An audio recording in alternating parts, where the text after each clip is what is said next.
kemi kënaqësinë që të dëgjojmë dhe fjalimin e zonjës Eltisa Pilo. Faleminderit.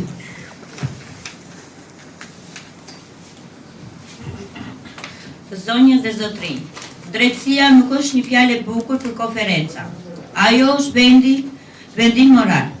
Martin Luther King e kuptoi këtë kur zgjodhi të përballej me një sistem që e quante padrejtësinë normalitet.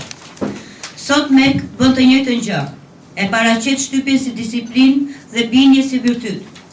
Kur abuzimi quhet ideal, një nga format më të rrezikshme të shtypjes është kur viktimat bëhen dhe meriton atë që i ndodh. MEK e justifikon izolimin, e shenjtëron sakrificën e importuar, e ndëshkon mendimin e lirë. Kjo është manipulim i pastër psikologjik. Normalizimi i dhimbjes është kur dhimbja përsëritet çdo ditë. Ajo bëhet rutinë. Kur bëhet rutinë, ajo kushton së kundërshtuarit.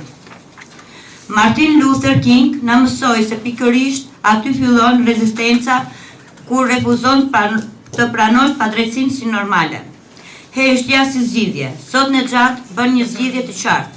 Ne nuk heshtim. Heshtja nuk është neutralitet. Heshtja është pozicion. Dhe sot ne zgjedhim drejtësinë. Një thirrje njerëzore. Ky aktivitet nuk është kundër individëve brenda MEK. Është për ta.